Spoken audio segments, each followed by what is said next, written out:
So let's just jump right in. Yeah. Obviously last season ended with the big cliffhanger, well, the big secret, of Damon being Benny's son. I'm curious, was that always planned to be Damon's big secret when he was brought on? Like, or did that kind of Yes. change as his arc went on? No, that was always planned, and in fact, we cast Michael Bradway, who's great.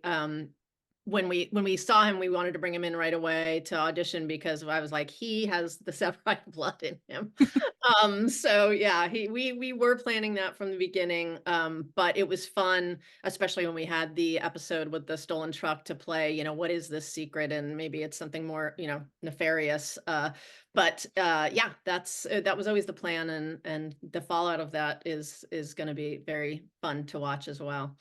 So is there a time jump or do we pick up right where we left off? Yeah, that's a good question. We wanted to, because it's such a like bomb dropped right there and it's Yeah. such a moment for Severide, we wanted to kind of live in that moment a little bit for him so that he, especially telling kid, we wanted to really feel the urgency of that. So we keep that time frame and then we jump ahead to where the other Chicago shows are too, which is about 6 weeks forward in time. Gotcha. So I guess, it's been a couple seasons now since Benny has passed. What made now the right time to explore more of Severide's family tree? Well, we can't. There are a bunch of reasons, but one thing we found with season 13, we started diving in, and because I think of Bowden and the big shadow of Bowden hanging over the whole firehouse, we from the beginning were like, this season is going to be about shadows and hauntings, and it's season 13, spooky 13. So we felt like thematically that was right, and one of the big shadows that's always been part of the show is Benny and how he's affected Severide and Severide's journey as a firefighter, as a person, as a husband, all that. And so, yeah, bringing in a member of his family right when he's talking about family and thinking about his own family felt like the right time and the right mix. We've met obviously one of Severide's siblings before. It's been a long Yeah, time, but yeah, we did meet Katie. Are we going to see yep. Severide immediately kind of jump into that big brother role like he did with Katie, or is he going to be more hesitant this time around? Well, I think there are more complications in this dynamic, but that is part of his journey is trying to get to a place where he trusts Damon and feels close, and they start to develop that brother part of that relationship because they had a different kind of relationship before. He was just a firefighter working under him essentially. So now Right. they've got to readjust and reapproach and see how that affects not just Severide but Kid also. Yeah. And you had obviously mentioned with Bowden leaving to take the DC job, which means we're getting a new chief at 51. And it's been announced that he's played by Dermot Mulroney. So I'm curious, what can you tease about that character and how 51 will react to him? Oh, it's just been a joy to have Dermot, and, that Pascal character is so fun.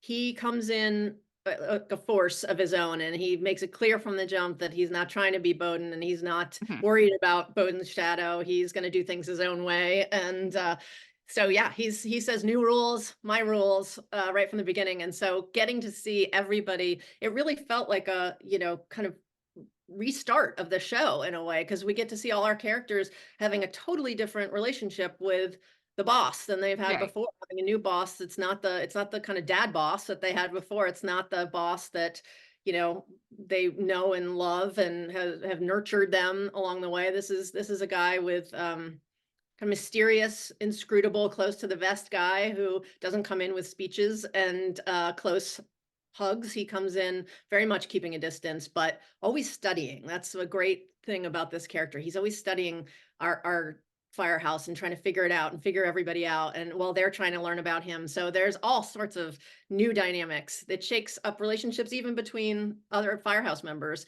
having this new guy here. So it's a lot of fun. I'm excited to see the new Yeah. dynamics. I think it'll be fun. Severide and Stella, you kind of mentioned it again earlier, but had a big conversation in the finale about starting a family. And, obviously Severide said, it's going to weigh a lot differently on Stella than it is on him because, of her career and stuff. I guess, are we going to see more of that conversation throughout the season? Yes, that's definitely a part of what they're going through together. And yeah, we love just being able to show how different it is for a male firefighter to start to have a family and a female firefighter and how it affects them so differently. But yeah, it's both about their relationship and about their professional lives, but it's a ongoing conversation for sure and a journey for them. Yeah. I know Bowden had said in the finale too that he had wanted Herman to take over that role. So with the new chief coming in, is there going to be any tension between Herman and the new chief because of that? Yeah, that's a great question. That it's really fun because yeah, Herman has it's not you one step and then you're in as chief. So he's got these tests he's got to take and he's got these things he's got to do before he can get to that seat. And meanwhile, Pascal's getting very comfy in there. So yeah, there's a lot to play between those two, and I think Herman's reactions to him will surprise everybody. Um, in the finale too, Violet went after Carver, after she realized that he really meant his big love confession in the locker room, but obviously he had already left and, kind of left her to knock on his door. And so where do these two stand when we come back for the premiere? Well, in the with the theme of shadows, we're going to find out that Carver went home and he's been home for a while and he's coming back and they haven't seen each other. So how that's going to work and how being home affected him and changed his outlook, if it did, and how her seeing him gone, having him gone affects her. Yeah, they start on it in very much kind of a roller coaster mode together. So we get to see them trying to work things out. Fun. Novak is coming back now full time. So what side of that character are you excited to explore more of this season? That I'm so glad you asked that because Novak has not come up in any of these questions, and I love that character, and I think she's such a fun spirit, that Novak character, and it's fun to see her see Violet as a boss and Novak as her protege in a way. But we are definitely gonna find out more about her backstory as we go along in the season. We're gonna learn a lot about how she came to be the empathetic kind of empath person that we've gotten to know, and where that spirit comes from. So, ooh, Yeah. spirit, ghosts, shadows everywhere. Um, Mouch had mentioned in the finale that he would be interested in potentially taking the lieutenant's test. Any chance we'll see that come to fruition this season? Oh yeah, and I mean it's such a tricky, great balance because he can't do that unless Herman moves up because you can only have a Right. certain amount of tenants in the house. So they're kind of inextricably tied together, and he's dependent on Herman, and Herman's dependent on him for them to move forward. So we get to see those guys completely knotted up together on their road to moving up. That'll be fun. Any teases as to what Cruz and Ritter are up to this season? I love this question.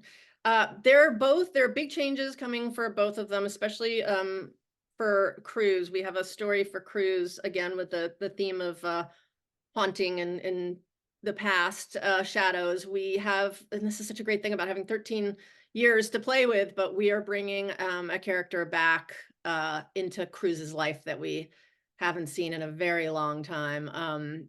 And so that's going to really shake things up for Cruz and turn his life upside down. Interesting. Now I'm gonna be like thinking about like which character it Yeah. is.